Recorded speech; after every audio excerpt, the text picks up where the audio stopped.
The snow came early that year. It fell in a slow, deliberate silence across the town of Elmswood, as if trying to bury the town's sins under a blanket of white. It clung to the wooden sign above the mercantile, turning the letters to ghosts. It softened the sound of hooves along Main Street, and turned the gallows post white with a false and fleeting purity. But there, in the center of the square, something too cruel for snowfall was being arranged, something the snow couldn't hide. They brought her out just before sunrise, her feet bare against the freezing mud and ice. Her skirt was too thin for the wind, a scrap of faded cotton that offered no warmth, no dignity. Her hair was uncombed, a tangled map of grief that no one in this town had the decency to name. This was Ruth Callahan. Once, she was a rancher's wife, a woman with a home and a future. Now, she stood trembling on a splintered crate, a piece of human property waiting to be sold. A dozen men stood before her, their faces hard and hungry, their eyes sizing her up like bidders eyeing a worn-out saddle. They weren't looking at a person. They were looking at a tool, a convenience, a solution to a problem. And behind her, her own brother-in-law, Eli, grinned like a man who believed the law had personally chosen him as its sword. He was a man who found righteousness in the cruelty of others. "She's strong enough," he announced to the crowd, his voice booming with false confidence. He unrolled a slip of paper, a long list of names that he claimed were creditors. "She cooks decent, sews fast, and can still bear children." He paused, letting the words hang in the freezing air like icicles. "Her late husband, my dear brother, left debts. We're settling them the only way the law allows, through a fair auction of her service." Ruth didn't speak. She couldn't. The words were trapped in her throat, frozen by shame and terror. She lifted her chin, just enough to show she wasn't broken, but not high enough to hide the blush of humiliation that painted her cheeks. Her fingers clutched the frayed hem of her shawl, a thin piece of wool she'd had since she was a girl. It was the only thing left that felt like hers, and she held on as if it could stitch her dignity back into her bones. Someone in the crowd chuckled, a low, ugly sound. Someone else spat a brown stream of tobacco juice into the snow near her bare feet. The message was clear. You are less than nothing. Across the street, a figure leaned against the shadowy edge of the blacksmith's stable. He was half in shadow, half in the pale morning light, his arms folded like crossed fences. He was still, utterly still, a statue carved from silence and patience. Chaza. The town called him the Apache widower. No one really knew when he had first arrived in Elmswood. He seemed to just appear one day, coming down from the mountain after the spring thaw 3 years back. He carried only a saddle, a cracked war medal he never spoke of, and the profound silence of a man who had already buried too much of his soul to have any words left over for small talk. He rarely spoke, and he never begged. He worked, training horses that other men couldn't break, mending broken harnesses with the patience of a prayer.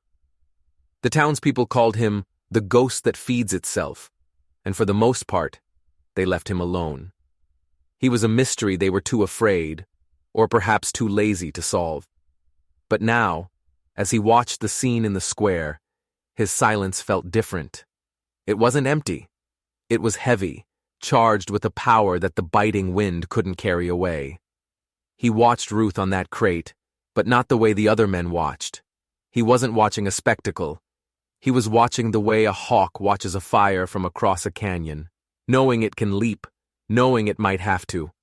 The first bid came from Mr. Darby, the town undertaker. He was a man who profited from sorrow, and his voice was as dry as dust. $2 and board for the winter, he mumbled, staring at his own boots. Just need someone to keep the house from falling apart. A murmur passed through the crowd, the sound of cattle sensing a storm on the horizon. Then the butcher, a heavy man with bloodstains on his apron, spoke up, his voice greasy with contempt. $3. She can scrub my floors so long as she don't eat too much. Ruth wavered on the crate, her knees bent slightly, her body threatening to betray her resolve. Her breath steamed in the morning cold, each exhale a small cloud of her fading life. Eli, sensing the momentum, banged a small tin bell. "Do I hear more? A strong woman for the price of a sack of flour." No one noticed the moment Chaza began to walk. He moved without announcement, without a single wasted motion. His boots crunched through the fresh snow, each step quiet but utterly final. He didn't push through the crowd. The crowd simply parted for him, sensing something they couldn't name. He walked right up to the splintered crate and stopped. For a long moment, he said nothing. He just looked at Ruth, his dark eyes holding hers. Then he looked at Eli, a flat, unreadable stare that seemed to see right through the man's petty cruelty. Then his gaze returned to Ruth, and it held there. Slowly, deliberately, he reached into the small leather pouch on his belt. He didn't pull out coins. He didn't pull out a weapon. He pulled out a single silver ring. It was simple, unadorned, engraved with a pattern worn smooth by time. He didn't hand it to Eli. He didn't throw it on the ground. He stepped forward and placed it gently on the edge of the crate, right beside Ruth's trembling bare foot. The silver gleamed against the raw wood. Then he spoke. His voice was low, rough, like stones grinding together. "I take her as wife." The crowd went silent. The whole world seemed to stop. Even the snow appeared to hover in the air, undecided. Eli blinked, then let out a sharp, sour laugh. "Wife? You think this is some kind of game, Indian? You can't buy her. You can't marry her. The debt must be paid in service or coin." But before he could say more, Mayor Trundle cleared his throat. The old man's voice was always soft, the kind of deceptive softness that let cruelty echo even louder. He stroked his gray beard, his eyes twinkling with something that wasn't kindness. "Well now, Eli," he said slowly, Technically, there's no law against it." A new murmur went through the crowd, this one of confusion.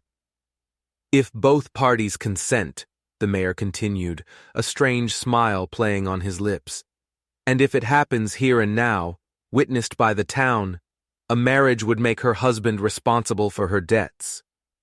It might just settle the matter entirely." He looked at Chaza, then at Ruth. It wasn't a question, it was a challenge, a trap being laid in plain sight. Chaza did not look at the mayor. He did not look at Eli. He looked only at Ruth. His face was a mask of calm, but his eyes asked a question that held the weight of her entire world. "Do you say yes?" And in that one moment, time fractured. Ruth looked at him, not the way a woman looks at a suitor, but the way a person freezing to death looks at a fire she's not sure will burn her or save her. She saw the other men, their leering faces, the butcher's stained apron, the undertaker's cold eyes. She saw a future of scrubbing floors, of being used and discarded, of becoming a ghost in her own life. Then she looked at this strange, silent man from the mountains. He offered no promises, no smiles, no sweet words. He offered only a choice, an escape. Her lips parted. She swallowed, the sound loud in the sudden quiet. A single tear froze on her cheek. "I say yes," she whispered. Her voice cracked like thawing ice, but it was the strongest sound she had ever made. The town erupted, not in cheers, but in a chaotic wave of confusion and outrage. Eli lunged forward, his face purple with rage. "You can't! This is a mockery!" Someone cursed, someone shouted. But the mayor, with that same unsettling smile, raised a hand for silence. "Then, by witness of this town, and by the authority vested in me," he declared, his voice ringing with a strange finality, "we mark them wed." It was done. Chaza stepped forward and, with a gentleness that seemed alien in that brutal place, lifted her off the crate. Her bare feet touched the snow, but she didn't flinch. The cold was nothing compared to the fire of defiance burning inside her. Without a word, he removed his own thick wool coat and draped it over her shoulders. He was careful, his hands never touching her skin, but the warmth of the coat was like a shield. He nodded once, a sharp, decisive gesture, and together they began to walk. They moved side by side, slowly, as if the world might punish them for hurrying away from their own miracle. The townsfolk parted before them like wheat before a strong wind, their faces a mixture of shock, disgust, and a tiny, buried flicker of awe. Behind them, Eli stood clutching his useless list of creditors, his face a mask of thwarted rage. "She's still a Callahan!" he screamed at their backs. "You can't erase blood with silence!"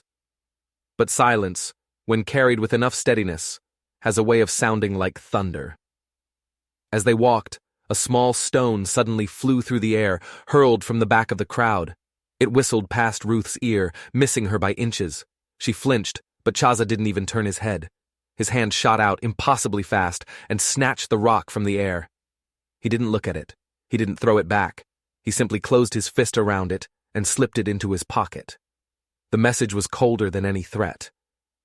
"I see you, and I don't forget." They passed the chapel. The bell did not ring for them. They passed the mercantile. The windows stayed shuttered, the faces behind them hidden. They passed the cemetery, where Ruth's first husband, Eli's brother, lay under a crooked wooden cross. Ruth did not look back. She was burying more than one man today. When they reached Chaza's horse, a sturdy mare with intelligent eyes, he helped her onto the saddle. Again his touch was careful, as if he were lifting a bundle of broken arrows. He didn't mount behind her. Instead, he took the reins and began to walk, leading the horse through the snowdrifts, as if he were her guide, not her owner. Neither of them spoke. The world was too loud already.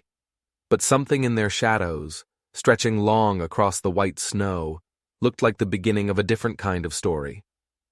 As they reached the edge of town, a little boy, no more than 8, ran alongside the fence, his face full of childish curiosity.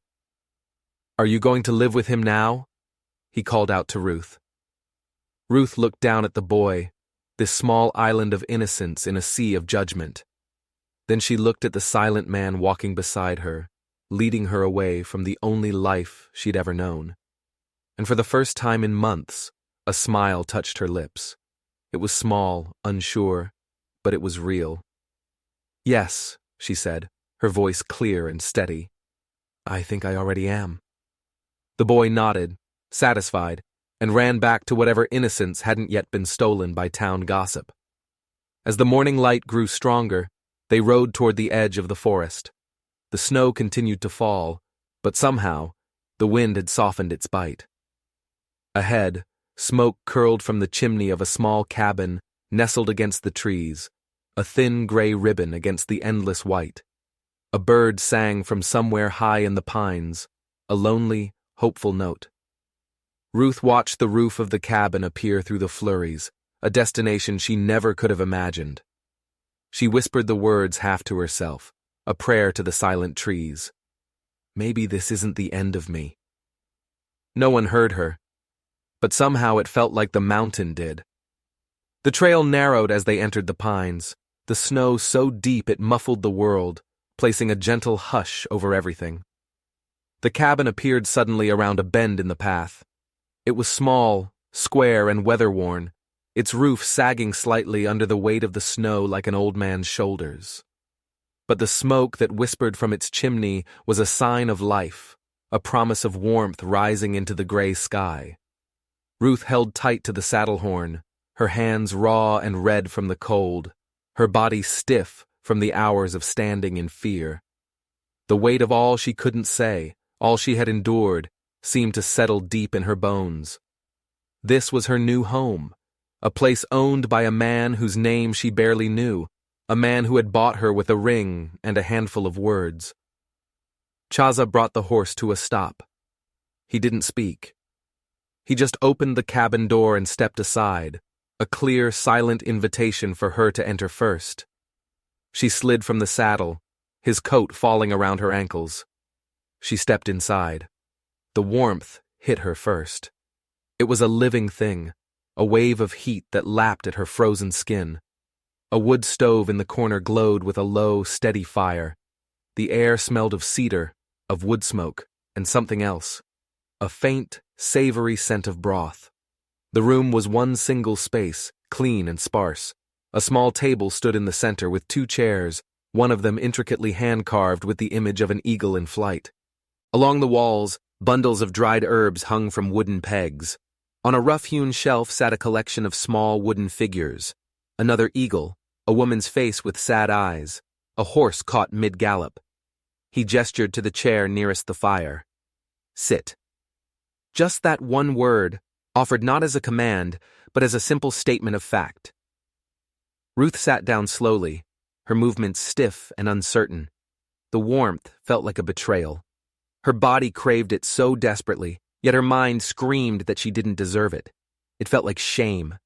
She tucked her bare feet under the hem of her dress, hiding them from view, and stared at the floor, avoiding his eyes. He moved through the cabin with a quiet, practiced grace, removing his wet boots and placing a kettle of water on the hot stove. When he turned back to her, he held a thick, folded wool blanket. He held it out. She hesitated for a moment, then took it with a slight, jerky nod of her head. It was heavy and clean, and it smelled of the pines outside. Next, he brought her a bowl of stew. It was simple food, beans, onions, small bits of venison, but it was hot. Her hands trembled so much when she reached for it that he placed it on the table in front of her instead. "You eat," he said. She tried. She lifted the spoon to her lips. Once, twice. She forced herself to swallow, but the food turned to ash in her mouth. It wasn't the taste. It was the kindness. She hadn't been fed with kindness in months, not since her husband had taken ill. Now, every warm spoonful felt like something inside her was unthawing too fast. A painful, cracking sensation deep in her chest. "You live here? Alone?" she asked, her voice barely a whisper. He nodded once, then pulled a low stool to the far side of the room, near the hearth, putting as much space between them as the small cabin would allow. He was giving her room to breathe. "I'm not much company," she said, attempting a weak, brittle smile.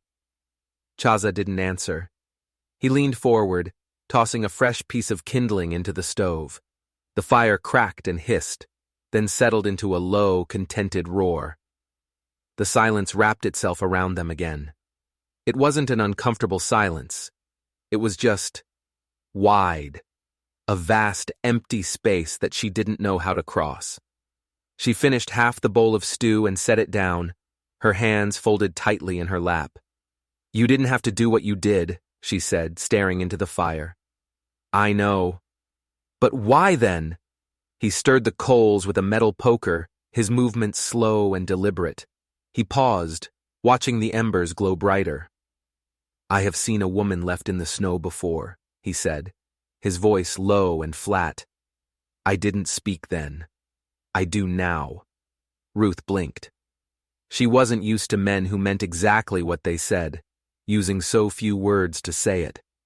Her late husband had filled every room with noise, with loud praise when she worked hard, and even louder curses when she failed. Chaza said less in an entire day than her husband had said in a single breath. That night, he took the bedroll and placed it on the floor near the door, in the coldest part of the cabin. She insisted he take the bed, a simple mattress stuffed with straw on a raised wooden frame. But he only shook his head, laid his hat over his chest, and closed his eyes before she could protest again. The lamp burned low, casting long, dancing shadows on the walls. The wind rattled the window panes, a mournful sound that spoke of the vast, cold wilderness outside. But inside, it was still. In the dark, Ruth stared at the ceiling beams, at the patterns of smoke and time stained into the wood. For the first time in years, she didn't feel afraid to close her eyes. But her mind wouldn't quiet. She replayed the scene at the auction, the mayor's strange, knowing smile. Technically, there's no law against it. Why did that feel like a threat? And Chaza, he had paid for her with a ring. Where had it gone? She hadn't seen it since he placed it on the crate. And then there was the rock, the one he'd caught from the air. Where was it? Why keep it? Her eyes drifted to the corner of the room, where a heavy, dark wood chest sat against the wall. It was bound with iron straps and held a large, formidable lock. While he was outside earlier, she had seen him go to it. He had a key on a leather cord around his neck. He'd unlocked the chest, lifted the heavy lid just a few inches, and peered inside. Then he'd closed it, locked it, and walked away. What was in that chest? She imagined it was filled with memories of his past, keepsakes from the wife he had lost, the one he said he had buried here. But a darker thought slithered into her mind. What if it wasn't about the past? What if it was about the present? What if the chest held something that belonged to the last woman who lived here? And what if that woman wasn't his wife? The warmth from the stove suddenly felt cloying, suffocating. The silence of the cabin was no longer a comfort. It was a question mark. She had escaped a cage in the center of town only to walk into another one, a quieter, more mysterious cage hidden deep in the woods, and she was locked in with a man she didn't know at all. The next morning he was already outside when she woke. The bedroll by the door was empty, neatly folded. She crept to the small, grimy window and watched him. He moved with an easy, practiced rhythm, throwing hay to the two horses, checking their hooves for ice, mending a fence rail that had split in the frost. Every movement said, "I have done this before, and I will do it again tomorrow." There was a steadiness to him that was both calming and deeply intimidating. She finally pulled on a pair of oversized boots he'd left by the door and wrapped his heavy coat tighter around herself, stepping out into the pale, cloud-lit morning. The air was so cold it felt sharp in her lungs. "What can I do to help?" she asked, her voice small in the vast quiet. He didn't turn around. He just pointed with his chin toward a small, leaning shed. "There's feed sacks. You can drag them to the barn." She did. The sacks were heavy, the burlap rough against her raw hands. Her borrowed boots slipped and slid in the deep snowdrifts. By the third trip from the shed to the barn, her breath was coming in ragged, painful gasps. She stopped, bracing one hand against the rough wood of the barn door, her lungs burning. He appeared beside her without a sound. She hadn't even heard him approach. Without a word, he lifted the next sack himself, tossing it over his shoulder as if it weighed nothing. She bristled, shame and pride warring within her. "You don't think I can manage?" He looked at her then, his gaze direct and unpitying. "I think you've done more than you were made for." She stared at him, surprised. "You mean women are weak?" "No," he said, his voice flat and even. "I mean you were never meant to carry everything alone." Something inside her, a knot of grief and anger she'd been holding for years, cracked open just a little. Not enough to weep, but enough to let her breathe again. They worked until midday, a silent team. He showed her how to brush the mare, using long, slow strokes down her powerful neck and along her flank. "Don't rush," he said, his voice quiet beside her ear. "She feels your hurry. She feels your stillness, too." Ruth nodded, slowing her movements, trying to mimic his calm. The mare turned her head and pressed her soft nose into Ruth's palm, a small, simple gesture of trust that nearly undid her. In the days that followed, they fell into a routine, a life built on actions rather than words. The silence between them began to change. It was no longer a wall separating them. It was becoming a bridge. She learned to watch him, to understand his language of movement. She saw how he carved small wooden animals in the evenings by the firelight, his hands surprisingly delicate. She noticed how he always lined up his boots just so by the door, a small act of order in a chaotic world. She saw how he always paused before speaking, as if he were weighing each word for its truth and its worth. One evening she sat by the firelight and stitched a torn seam on one of his shirts. He watched her from the other side of the room, his face in shadows. "You so quiet," he said, breaking the long silence. "You live quiet," she replied without looking up from her work. He nodded slowly. "Both are good." The knock on the door came 2 days later, sharp and insistent.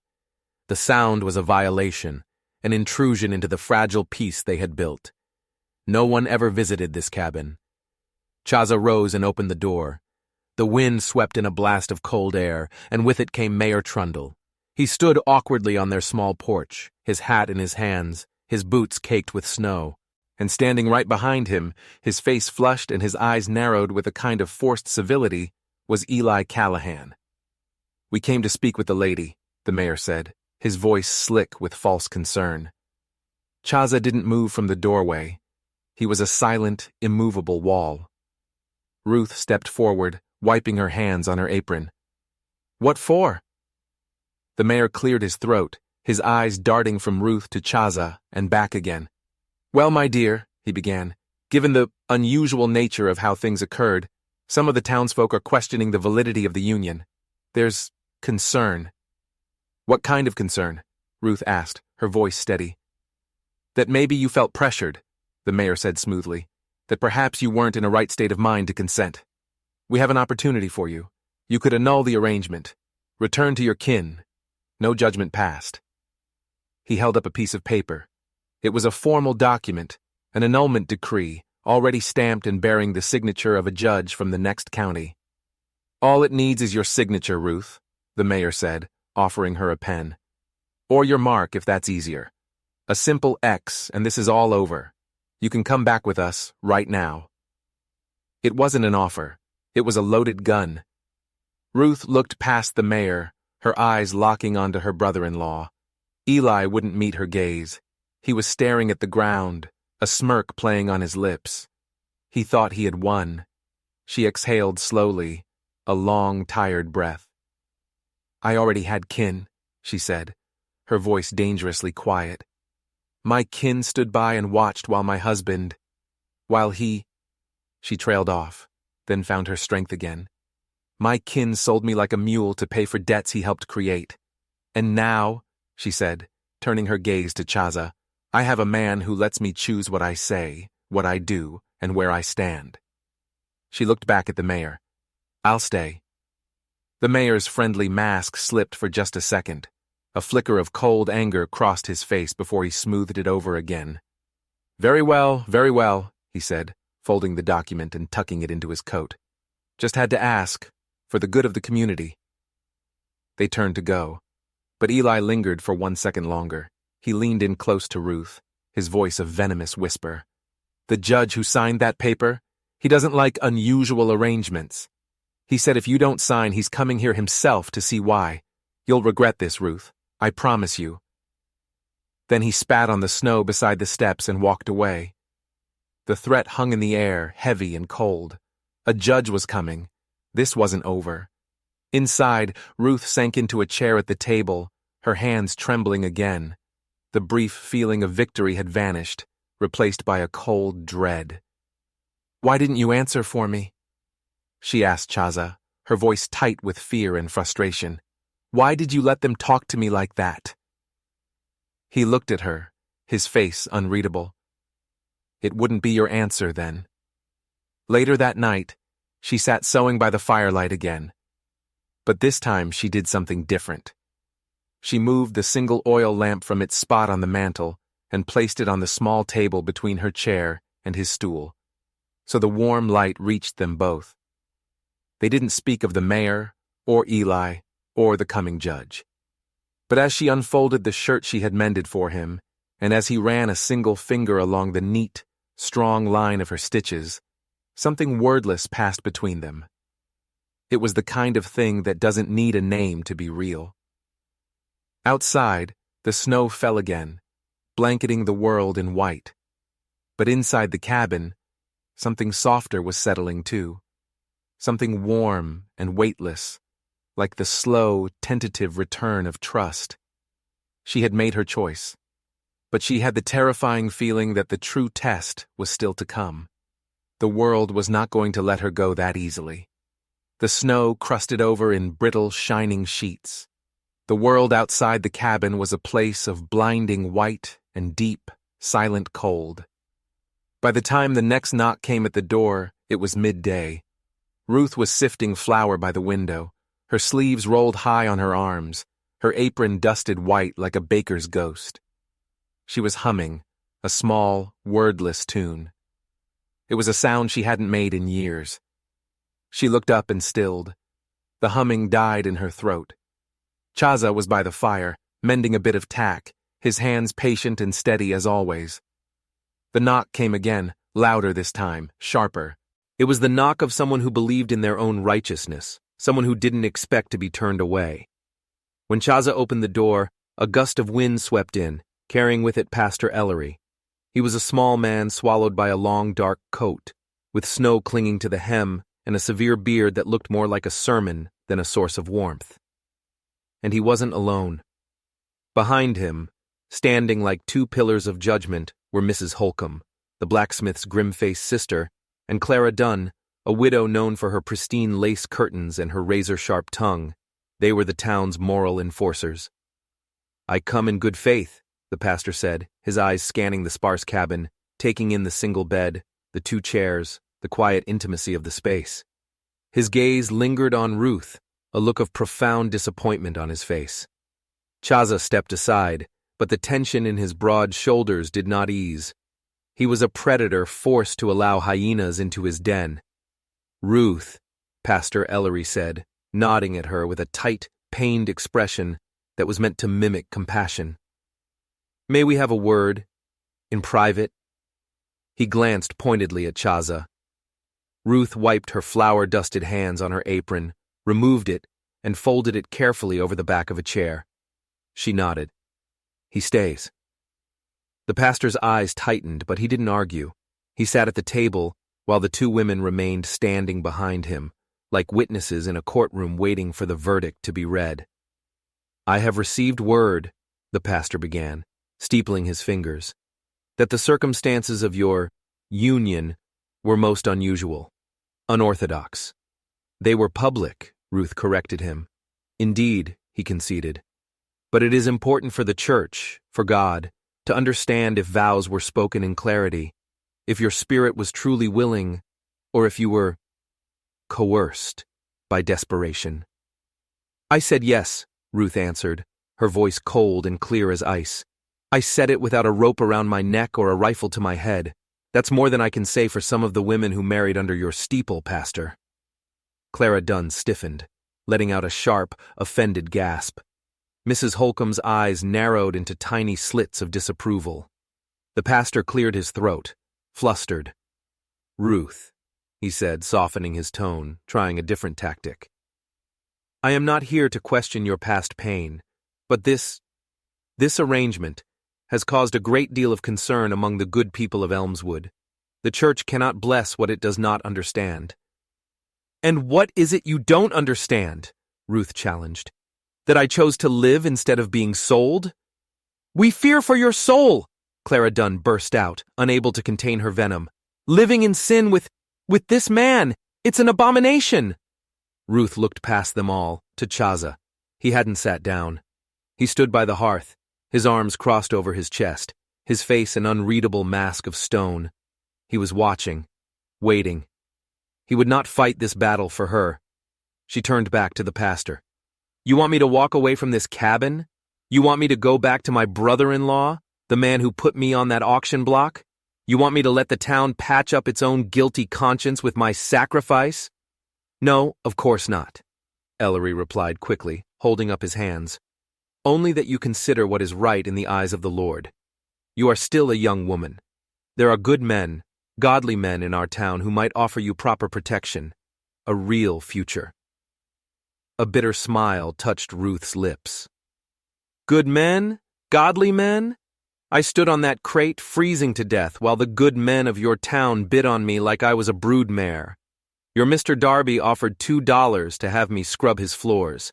Your Mr. Gable, the butcher, offered $3. Not one of them, not a single godly man, raised a hand to stop it."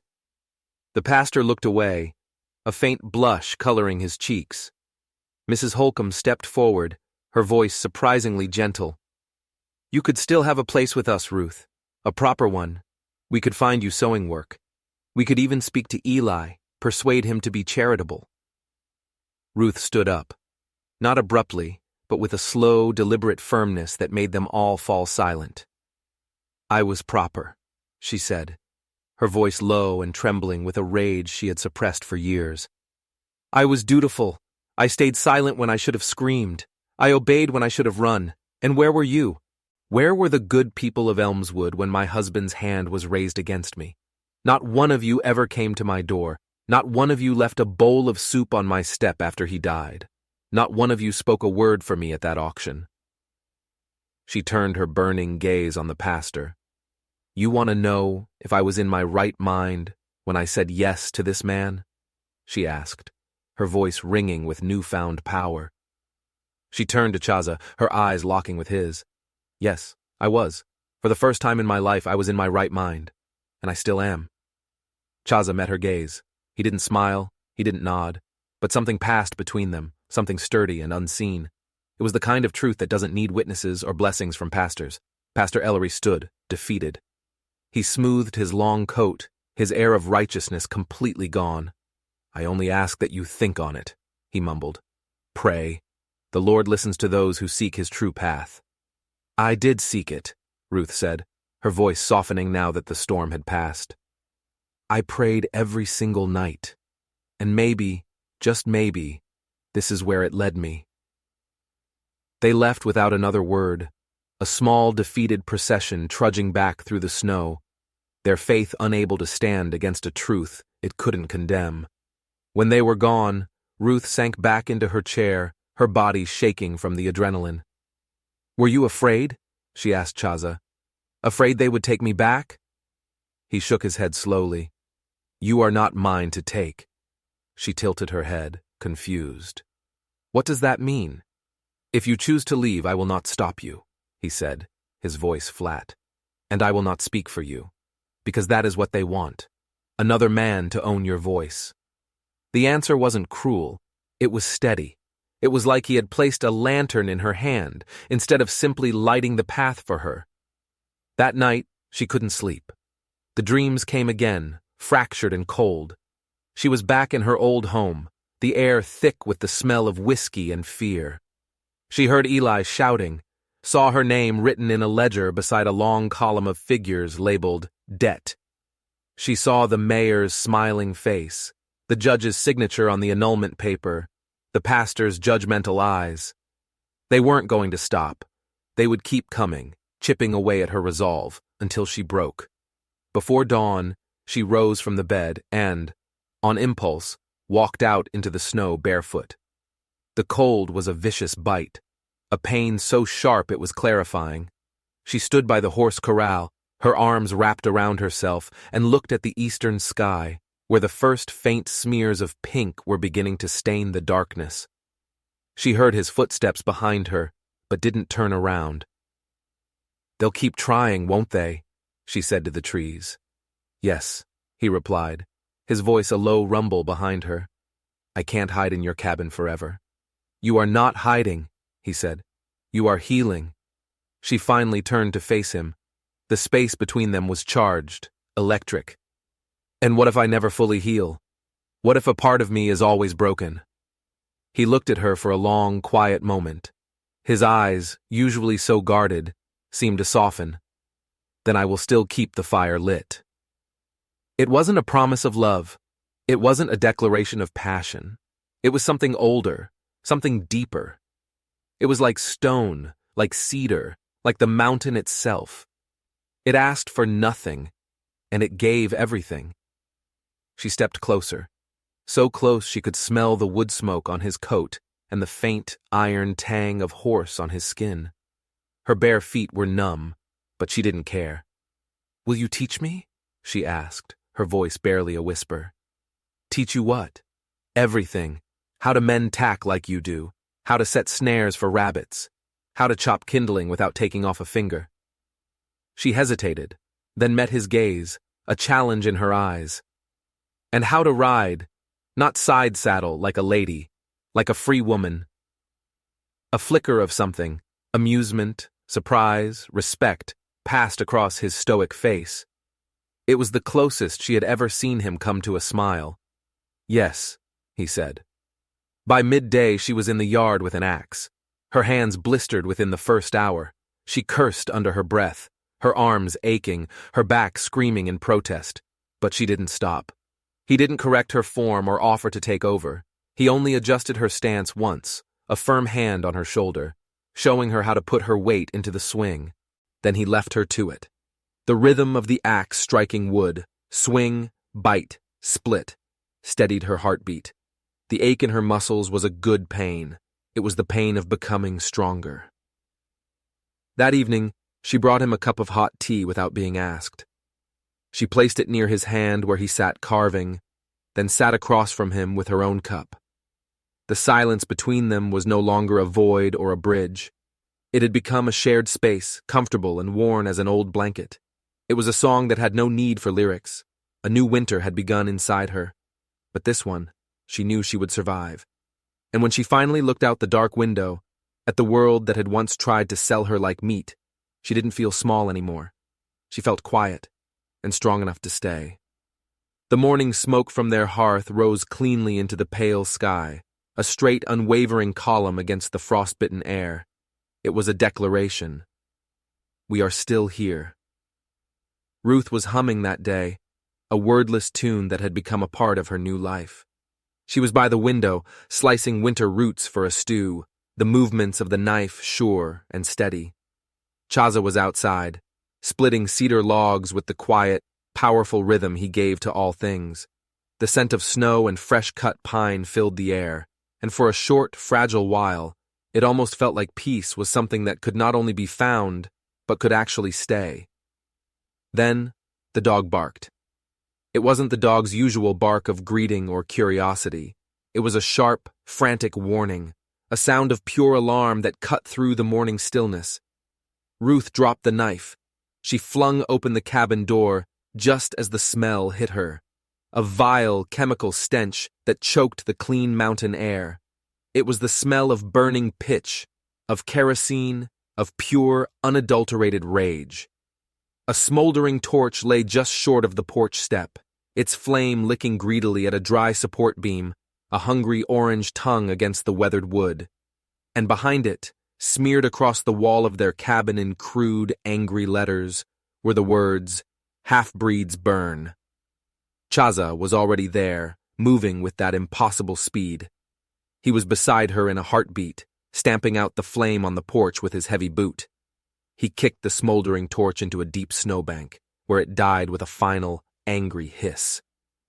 He straightened slowly, his body rigid with a control that was more terrifying than any outburst. No words, no curse, no panic. But the silence that followed was not the calm kind.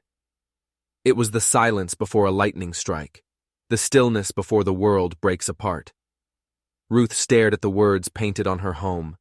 Something in her chest, a dam she had carefully constructed, finally shattered. She hadn't cried when they'd put her on the auction block. She hadn't cried when the mayor had threatened her with a judge, or when the pastor had questioned her soul. But now, staring at this foul, ugly scribble of hate, a single hot tear escaped and traced a path through the flower on her cheek. Chaza said nothing. He simply placed a hand on her shoulder, a brief, grounding touch. Then he turned and walked back into the cabin. He returned with a hammer and a pry bar.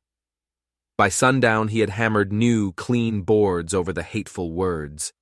She stood beside him in the biting cold, handing him the nails one by one, her jaw clenched so tight it ached.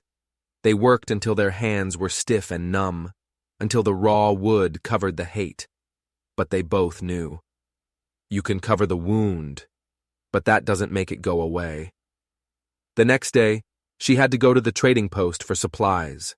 The silence from the town was deafening. No one came by to check on them, not even to pretend they didn't know what had happened. In Elmswood, silence was a form of agreement. At the post, the man behind the counter, Mr. Henderson, refused to meet her eyes. When she asked for fabric and salt, he reached for them without a single word, his hands trembling slightly.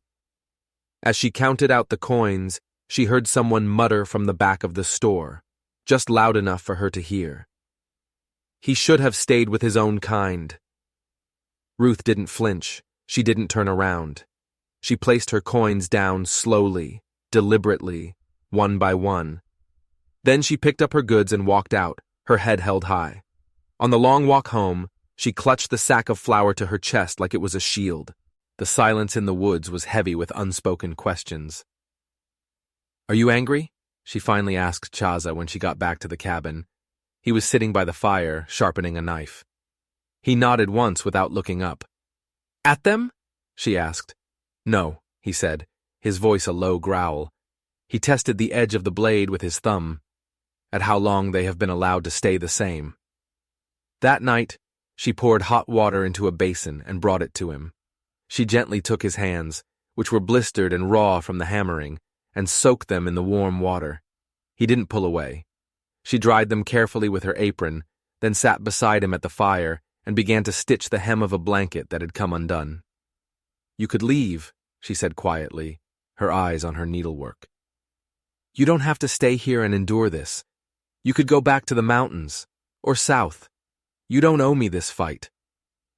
He was silent for a long time. She thought he wasn't going to answer. "I buried my wife on that ridge," he said finally, his voice so low she barely heard him. "The ground here holds my past." He paused, then added, "And now someone else walks this land beside me."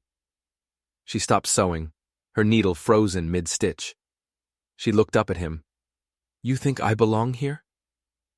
"I know you did not belong on that crate," he said. It was the only answer he could give. It was the only answer she needed. But something else had happened that day, something she hadn't told him. Next to the hateful words painted on their wall, there had been something else. A crude drawing, a symbol. It was a cattle brand, a circle with a jagged line, like a lightning bolt, struck through the center. At the time, she'd thought it was just part of the random, ugly message. But when Chaza had seen it, his face had turned to stone. Before he covered the wall with new boards, he had taken his pry bar and furiously gouged that specific piece of wood out of the wall. He had smashed it into splinters, his breath coming in harsh, ragged bursts. That brand meant something. It wasn't a random symbol of hate. It was a targeted message, a signature. The next morning a rider came. Ruth saw him from the window, a tall, imposing figure on a powerful black horse. He had long, dark hair braided back from a weathered face, and he moved with the same quiet confidence as Chaza. She opened the door before he even reached it. "Chaza!" the rider called, his voice deep and resonant. He dismounted in one fluid motion. Chaza emerged from the barn, wiping his hands on a rag. "Matao," he said. It was a greeting, but it sounded like a statement of fact. They didn't shake hands. They clasped forearms, their grips tight, their eyes locked in a silent exchange that spoke of shared history and battles fought together. Matao, the visitor, then turned his gaze to Ruth. His eyes were sharp, intelligent, and they held a surprising gentleness. "I am glad," he said to Chaza, though he was looking at Ruth. "Her face is not what it was before. It has light in it again." Ruth didn't know how to respond to such a raw, honest observation, so she simply nodded and offered him water. The three of them sat on the porch, the winter sun weak but bright on the snow. Matao spoke of trouble in the southern territories, of raids and sickness, of land being divided by ink on paper instead of by honor. But then his voice grew quiet, and he looked at Chaza with a grave seriousness. "The man with the brand is back in this territory," Matao said, his voice low and dangerous. "He was seen 2 weeks ago, near the old pass." He paused, and the next words dropped like stones into the quiet air. "The one who took your son." The world stopped. Ruth felt the air leave her lungs. Son? Chaza had a son? A son who was taken? She looked at Chaza. His face was a mask of iron. Not a muscle twitched. He just stared out at the snow-covered ridge, his jaw set like granite. "I know," Chaza said, and his voice was the sound of a promise of death. It all clicked into place with a horrifying, sickening snap. Chaza's silence, his sudden appearance in Elmswood, his intervention at the auction. It wasn't random. It wasn't just about saving her. He was here for a reason. He was hunting. And by marrying her, by bringing her to this cabin, He had just painted a fresh target on both of their backs. The attack on their cabin wasn't just about her. It was a message for him. Matao left before dusk, leaving behind a bundle of medicinal herbs, a beautifully carved flute, and a silent kind of blessing that felt more like a warning. The days grew shorter, the cold deeper. Ruth now understood the patterns of the wind, the way it curled around the eaves of the cabin before a storm. She learned to read the silence, to hear the hollow thud it made against the cabin wall when trouble was near. One night, she found Chaza sitting on the porch in the moonlight, sharpening a long, wicked-looking blade with slow, rhythmic strokes. The sound of steel on stone was the only sound in the world. She stepped outside and handed him a steaming mug of tea. He took it without looking up. "They're not done," she said. It wasn't a question. "No. They will come again." "Yes." She sat beside him on the cold porch step. "I'm not afraid of them," she said, and she was surprised to find that it was true. "Not anymore. I'm afraid of what I might become if I let them take this from me." He stopped sharpening the blade. He looked at her then, and for the first time, she saw the curtain of his grief and rage draw back for just a moment, revealing the man behind it. "You are already becoming," he said, his voice rough with an emotion she couldn't name. "Not because of me, but because you stayed." A few days later, a strange thing happened. She opened the door in the morning to find a small sack on the porch. Inside were half a dozen fresh eggs, nestled in a basket of straw and wrapped in a piece of clean linen. There was no note, no sound of horse hooves in the snow, just a simple, anonymous gift. The next day, it was a parcel containing thread and a bar of soap. Someone was watching them. Someone was helping. She looked up at the tree line, at the silent, watching pines. Matao had said, "The one who took your son." He hadn't said the son was dead. He said he was taken. Hope, a foolish, dangerous thing, began to flicker in her heart. That night, Ruth took the last of her old things from the small trunk she'd brought with her. The thin shawl she'd worn on the auction crate, a cracked comb, a handkerchief embroidered with the initials of her former life.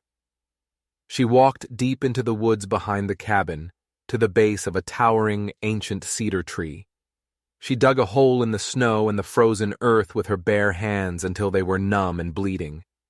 She placed the items inside and buried them.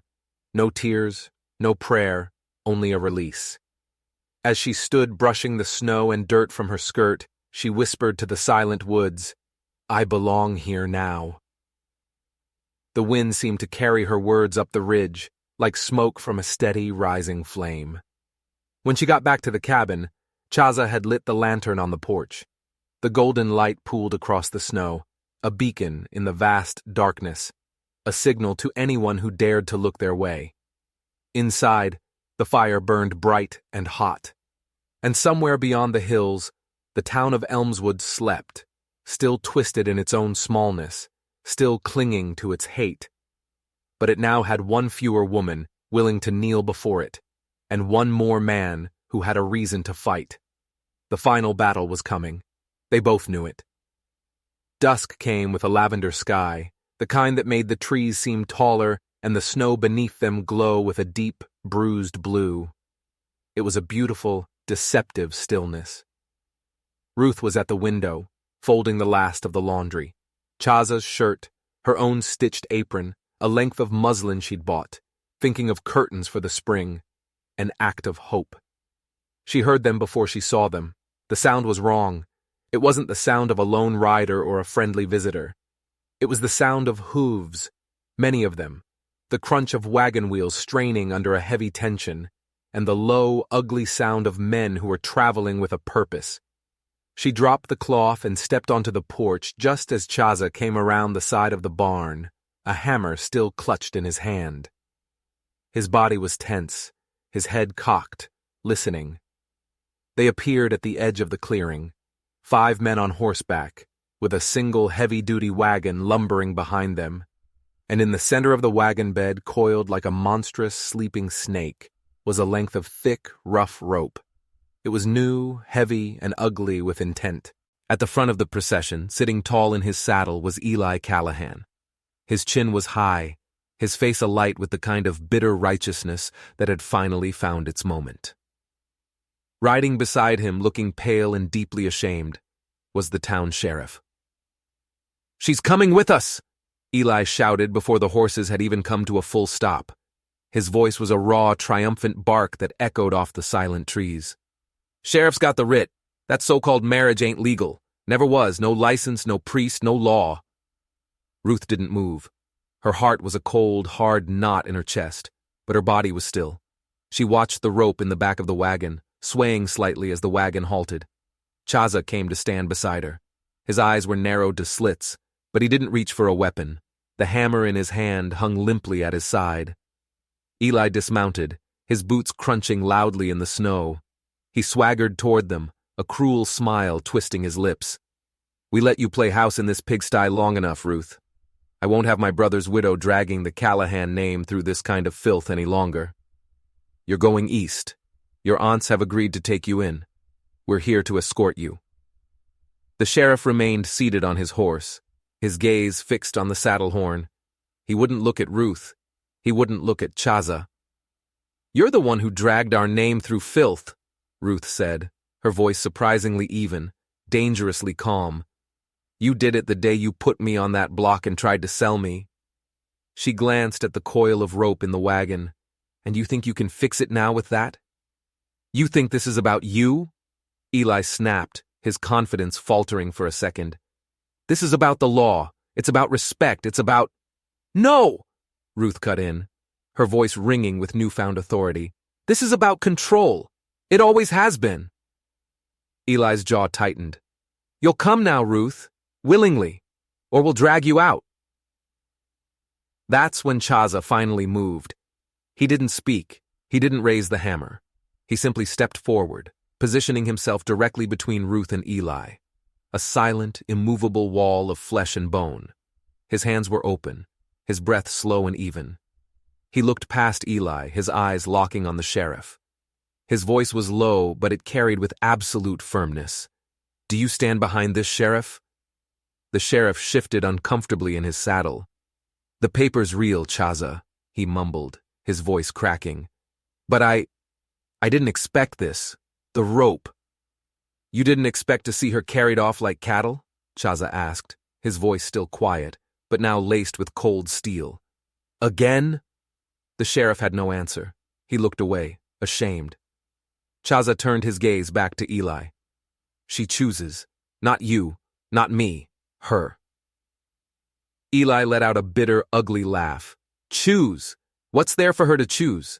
This shack? A savage? A life scraping snow off a broken-down porch with her bare hands?" "She already did," Chaza said. And then Ruth stepped forward. She moved past Chaza's protective stance, placing herself in the center of the confrontation. Her voice rose, not with anger or fear, but with a certainty that was as solid as the mountain behind her. "I choose to stay." Eli's eyes flickered, his rage momentarily replaced by a baffled confusion. He had expected tears, pleading, submission. He didn't know how to fight this. "I would rather be poor in peace than rich in fear," Ruth declared, her words echoing in the cold, still air. "I would rather sew until my fingers bleed than wear silk and be owned by any man, especially you, Eli." Eli, his face contorting with fury, took a step toward her. His hand twitched, as if he meant to grab her, to force her. Chaza was there in half a breath. He didn't strike. He didn't shout. He simply moved, his body a solid shield between hers and the threat. He stood so close to Eli that the man was forced to take a step back. "Go!" Chaza said, his voice a low, terrifying rumble, the sound of an avalanche beginning far up the mountain. "Go now, before I remember who I used to be." There was a beat of terrible, heart-stopping stillness. It was the kind of silence that decides lives. The other men on horseback shifted nervously, their eyes darting between Chaza, Eli, and the silent, watching trees. Eli hesitated, and in that hesitation, he lost. The sheriff finally found his spine. He swung himself down from his horse, his face grim. "She has spoken," he said, his voice loud and clear. "That's enough, Eli. The matter is settled." Eli whirled on him. "You gutless coward, you have a writ." "She has spoken," the sheriff repeated, his hand now resting on the butt of his pistol. "And we don't carry off women with ropes in this county. Not anymore." A murmur went through the other men. One of them, a young farmhand, turned his horse without a word. Another spat on the ground and followed him. The posse was dissolving. The wagon driver flicked his reins, and the wagon creaked as it began to turn around, the rope now just a limp, unfulfilled threat. Eli stood there, abandoned, his face a mask of disbelief and impotent rage. His gaze lingered on Ruth, then on Chaza. It was as if he was just now realizing that the town, the world, had changed while he wasn't looking. He had misjudged them all. Without another word, he scrambled onto his horse and galloped away, a lone figure of hate disappearing into the deepening twilight. But just as relief washed over Ruth, a new, horrifying thought struck her. She looked at Eli's horse as it retreated, at the saddle, and she saw it. Burned into the leather of the saddle flap was a brand, a circle with a jagged line like a lightning bolt, struck through the center, the same brand that had been painted on their wall. "Wait," Ruth breathed, the word catching in her throat. The sheriff stopped, turning back to her.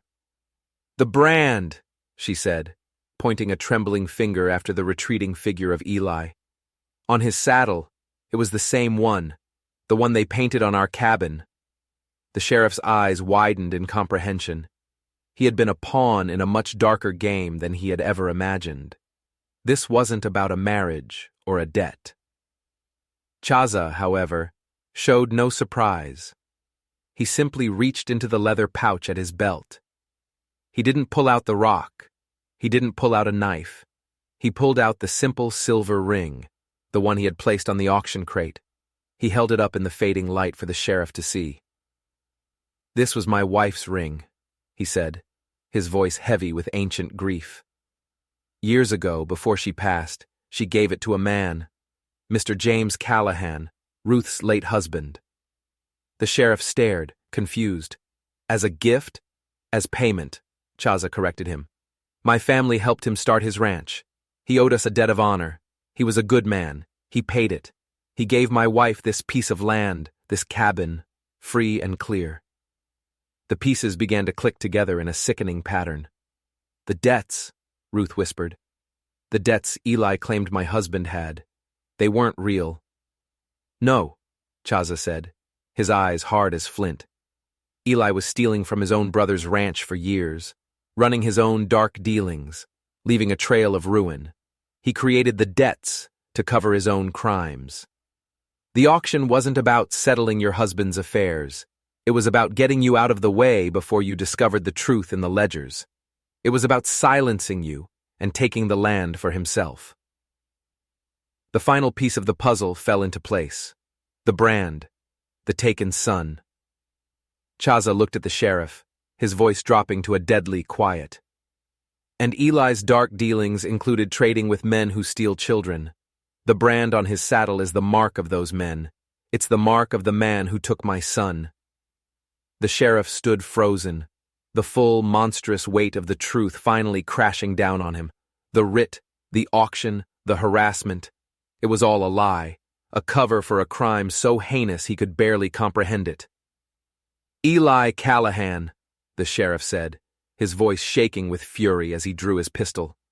"By the authority of this county, you are under arrest for fraud, and for complicity in the murder of—" "No," Chaza said. Everyone stopped. The world held its breath. "Justice for my son is not for your laws," Chaza said, his gaze lifting to the dark, watching trees. "It is for the mountain to decide." And as if summoned by his very words, 3 figures emerged from the shadows of the pines. It was Matau, and with him were 2 other riders, their faces grim, their movements silent and purposeful. They were the ones who had left the eggs, the watchers, the keepers of an older law. They didn't ride toward the cabin. They rode past it, a silent, deadly river flowing into the twilight, following the trail of the man with the brand on his saddle. The sheriff watched them go. He slowly, deliberately lowered his pistol. He understood. He took the warrant for Chaza and the writ for Ruth from his pocket, tore them into small pieces, and let the wind carry them away. He tipped his hat to Ruth, a gesture of profound respect and apology. Then he mounted his horse and rode back to a town that would never be the same. Ruth stood there long after they were all gone, her breath white in the fading light. She looked at Chaza, her eyes seeing him fully for the first time. The silent protector, the grieving father, the patient hunter, the man who had bought her with a ring that was, in fact, the deed to her own freedom. "What now?" she asked, her voice a whisper in the vast, quiet night. "Now," he said, his voice finally losing its hard edge, softening into something that sounded like hope. "You plant your garden come spring." She smiled, a true, radiant smile that reached her eyes. "And you? I mend the fence," he said, "and I keep the door open." She nodded, her eyes full of something soft and solemn. "I buried the woman I used to be," she said, "but this feels like a beginning." He didn't need to answer, because in that moment, she reached out and took his hand, the one that wasn't holding a hammer, his calloused fingers intertwined with hers. She brought his hand to her chest, placing his palm over her own beating heart, and she left it there. Everything else had already been said. Outside, the dusk surrendered to a sky full of cold, distant stars, and no rope ever reached their porch again. They had faced the fire and had not burned. They had found their home. If you were moved by Ruth's journey from silence to strength, and you believe in the power of quiet courage, then don't forget to hit that subscribe button. We bring you stories like this every week, stories that remind us that even in the coldest winters, the strongest things can grow. Thanks for watching.